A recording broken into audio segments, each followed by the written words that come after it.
All right, Maria. Yes. Maria, where'd you grow up? Where are you from originally? I'm from Santa Rosa, California. Santa Rosa up north.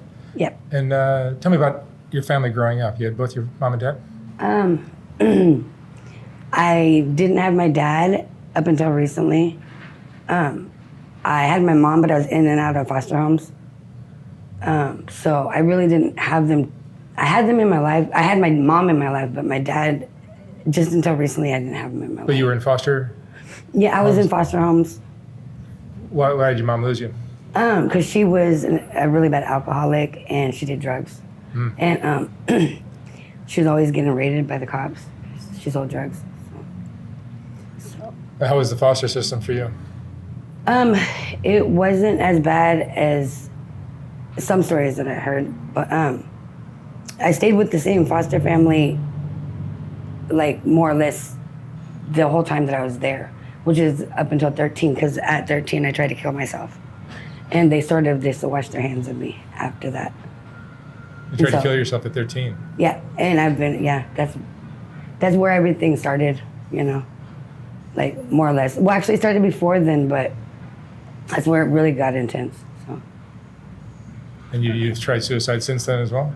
Well, not anytime like recently, but about 15 years back, maybe about 10 years back was the last time I tried, and I was on life support because I actually took a whole bottle of pills. You what? So I took a whole bottle of pills, and so I was on life support. What do you think the cause of your suicidal behaviors? I just feel like I don't have a place here in this world, honestly. I really don't. I just always feel like I want to go home, and I don't know where that's at. I've always been running. I don't know. So there's abuse, like in your childhood? Yeah. At a young age, me and my baby brother were left by my mom whenever she would go out to the bar, and she would leave us with anybody who would just deal with us, honestly. So it'd be like her boyfriends, strangers, babysitters, and stuff happened to us. Me and my brother. At this one house, there was this family, and they would, as soon as my mom would leave, they would put us in a room, me and my baby brother, and we were raped, and then we were made to, have sex with each other. And my brother is gay today, and pretty sure that's the reason why. So they forced you to do this with your brother? Yeah. Wow. Yeah. This went on for how long? It went on until I was 8 years old. And then the last time when the cops took us away from my mom, I asked the judge not to go back because I didn't want to have to deal with that anymore. I couldn't take care of my brother anymore. I was just a little girl. And I was having to steal food to feed us. I'd have to protect my baby brother whenever my mom would come running home from the bar because she had stolen money from whatever man and he was trying to hurt her. So, yeah. There's a lot of abuse. And you went to school? Yeah, I went to school. You finished high school? I did not finish high school. I feel like I was really not very smart in high school or in school at all, but I didn't finish school at all. How far did you go? I think it was 3 months before graduation, and I dropped out. And then where'd you go after that? On the streets. I just didn't go to any more schooling or anything like that. After that, I just ran around. Is that where prostitution kind of came into the picture? It came in about, around 13 years old. 13? Yep. Wow. Mm-hmm. That's when it started. And that was on your own, or? Well. You had a pimp? No, I didn't have a pimp at all. That's one thing. If I'm gonna be selling variety, I'm not gonna let anybody else hold my money, that's for sure. I mean, that just seems sort of retarded. I don't know how I got away with that, but I did. So yeah, I didn't have a pimp, but I did it. I was just on the street myself. And In what city? Santa Rosa. In Santa Rosa. I actually traveled around the United States a lot. Santa Rosa, Texas, Michigan. Yeah, I've been around. And drugs are a part of your life as well? Yeah. When did that start? When I was 13. Actually, like 12. I started drinking when I was 12. And it just escalated from there. Went from like drinking to pot to like meth and then coke. And that's about it. That's the only drugs oh, and heroin. Oh, heroin. Yeah. Oh yeah, heroin. And what is your main drug today? Marijuana, honestly. But I do meth. But I don't do it as much as what I used to because it's just not the same. It's not the same. I don't even know why I do it. I think just to give me a little bit of energy, that's about it. Yeah. Oh my gosh, it's hot. Do you have kids? I do. I have 6 kids. And who raised the kids? My first 3 was, I didn't raise them. I tried, but I couldn't because I was like I was a runaway at the time. Like, I was running the run. And when they caught up with me, they terminated my rights because I was a ward of the court, ward of the state. But the first 3 I didn't. The last 3 I tried, but my relationship fell apart with their father. And then that's when I got into smoking crack. But they're grown now. They all are. They're all grown. They're all over 20 years old. So. Have you been in love before? Have I been in love? Yeah. Yeah, I have been. I think, I have been, but when I was younger, I think it was love.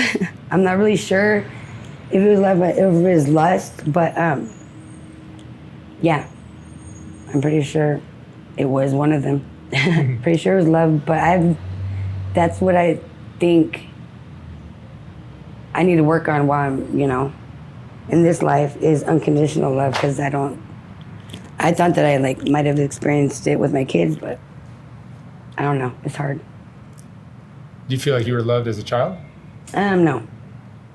Nope, I don't. Yeah, that could be the core of it. I don't. And today, do you have friends today? I would call them acquaintances because on the street, you really don't got friends. Right. You really don't. You either got family or you don't got anybody on the streets, honestly. Yeah. Because you can't trust anybody. I can't trust anybody on the streets. I can't. With the stuff that's happened to me, I can't. What kind of things have you gone through? I've been raped. I was put in a coma, and I woke up with a brain aneurysm because the guy who beat me, he hit me so hard my brain stopped. So the doctors wanted me to go back, but I never went back because I'm afraid of it. I don't trust doctors. I don't trust anybody, it's really hard. So I was supposed to go back to see the doctors, but I never went back. I just haven't went back to the doctors at all. Yeah. I'm afraid of them. And the prostitution that you're doing, I mean, you would say you're doing it just to support your drug habit? I think it's just, I'm doing it to survive at this point. I'm doing it to survive. It's either that or I'm gonna die of starvation out here or something else, probably. Most likely, yeah. I'm doing it just out of necessary, not for my drugs, because honestly out here, girls really don't need to buy drugs, honestly, anymore, you know what I'm saying? You just... The tricks have the drugs. Yeah, I guess you could say that. They provide it freely, honestly.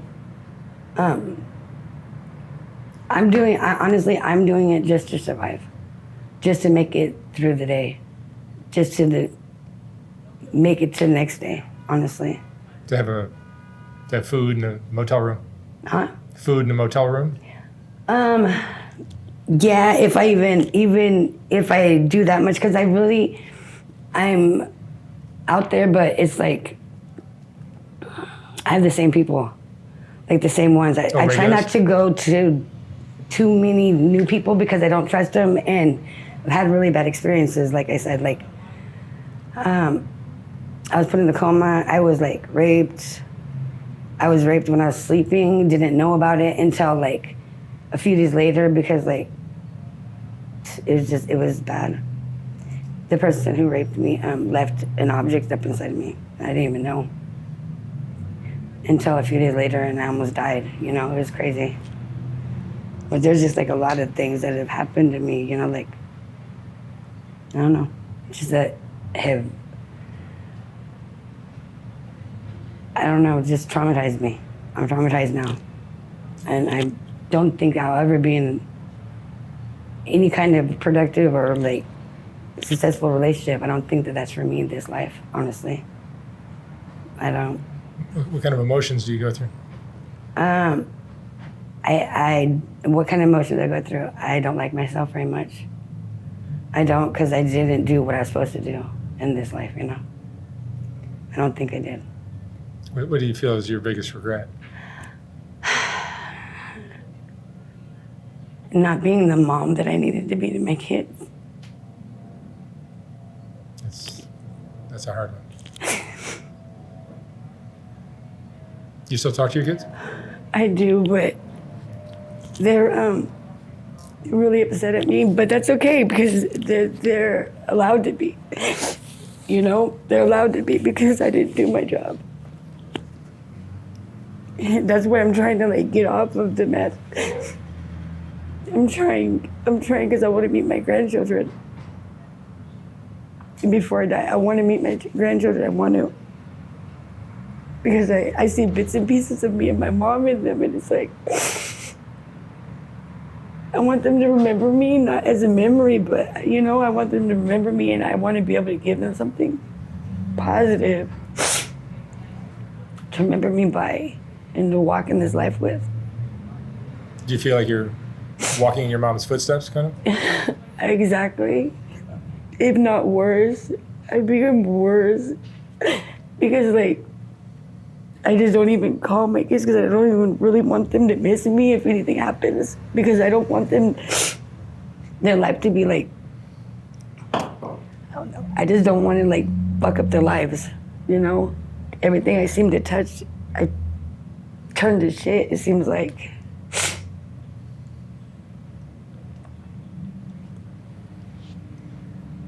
Yeah, just. Tell me about the guys that pick you up. Do you like them? Some of them are really, really. They become like, honestly, not friends, but they become, you know, people that like I become comfortable with enough to like continue to call. But then some of them, like, they're just nightmares. It's like playing Russian roulette when you get into a car, because you don't know what you're gonna get, honestly, at that point. Yeah. Yeah. And do you get desensitized to all the dangers that are out there, and you just kind of boldly do it anyway? I think that after a while, it becomes like not necessarily normal, but like yeah, I guess you can say like normal, or I just have to like accept it. Yeah, the crystal meth helps you. It does. Get over the fear. It does, but marijuana is like my liquid courage, honestly. It opens me up and it relaxes me, and I'm not as uptight. But yeah, crystal honestly makes me aggressively angry. It does. Like if I do too much of it, it does. And I've been working on like my anger because I woke up from the coma with, I don't know, I was just really angry when I woke up. And it just hasn't went away. What do you think's the most misunderstood thing about girls that do what you do? People don't realize that we were more or less like, in a sense, like drawn to this world. You know, like we're pushed into the world. Like my mom did the same thing. She did the same thing. I remember when she could just. I remember. She'd bring home different guys every single night. I remember. Like when I was with her. I remember. I don't know. What was the best time of your life? The best time in my life? is when I had my babies, when I had my son Marco. That was my fourth baby. And I actually I looked at him and actually he made me want to be a mom. That was one of the best times of my life.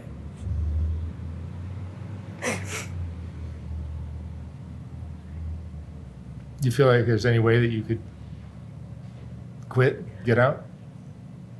Yeah, my dad says that I suffer only because I want to, which is true. Yeah, we all do that.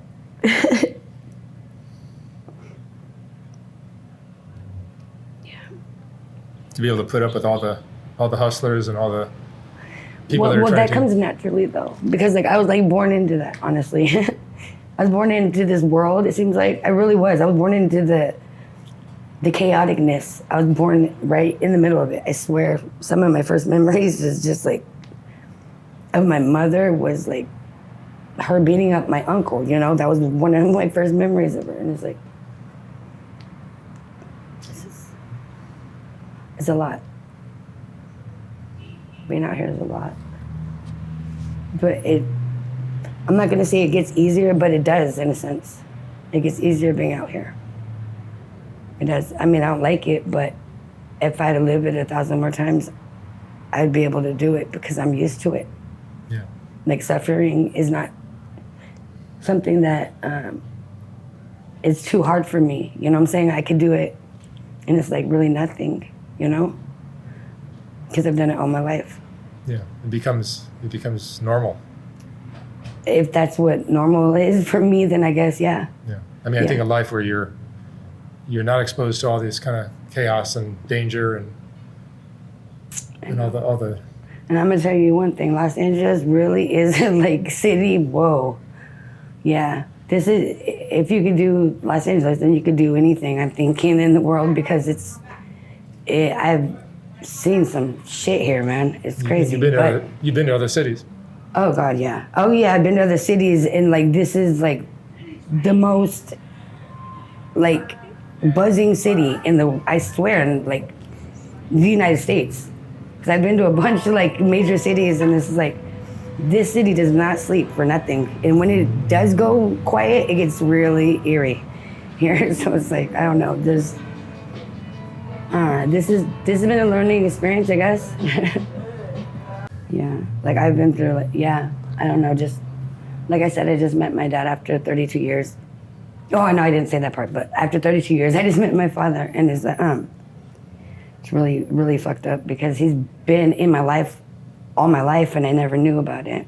I didn't know him as my father. Oh, really? Yeah, I knew him as my cousin's uncle, which would be my uncle, but I didn't know that. He stayed in the dark, in the shadows, whenever he came through quick and just left, and it was So you're getting to know him better? Well, I would like to think that, yeah, that was the case, but it's not because my sister's mom she expected me to be the bastard child because I just came to meet my dad after 32 years, and they were expecting all the stories of my mother to be true because they didn't think that I was my dad's daughter, and I went over there. I came here, and of course I'm my dad's daughter, spitting image of him, nobody else, I always wondered where my son Manuel got his looks from, because they were so different from everybody else's. When I saw my dad,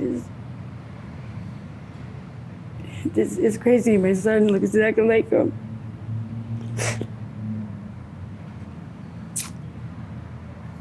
But yeah, that's a lot. That's another reason why I just turned to men, I guess. I was looking for my dad in every single man, and I never found him because lo and behold, he was always there, and I just didn't know, Do you think that's what draws a lot of women to this kind of work, is looking for that love that they never got?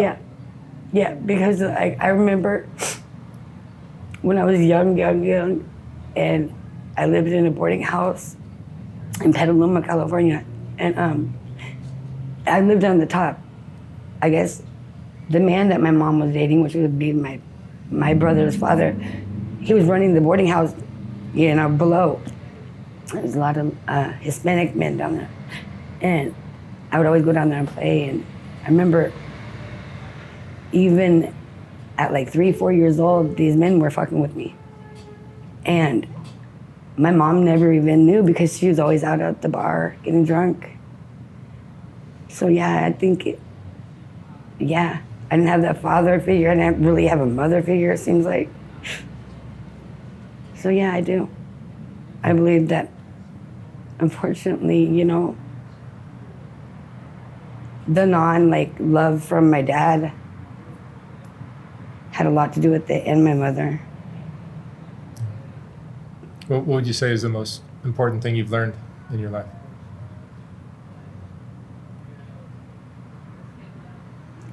That every day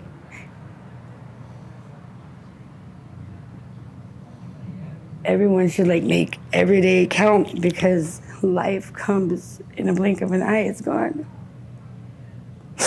Because I'm 42 years old, and it was yesterday I was 15. And I don't know where all the time went. And I don't know if I have any more time to make shit right. I don't know, but just to live every day as if it was your last, and to be thankful for the little things in life, because they mean a lot. All right, Ellen. Thank you very, very much. You're welcome. Oh. So sorry. Sorry, it's hot in here for you too. Sorry, I know. I'm all sweating. I was Yeah, it's hard to do this kind of stuff. You probably never get to talk about it, right? Or do you? Yeah, no, I don't like to.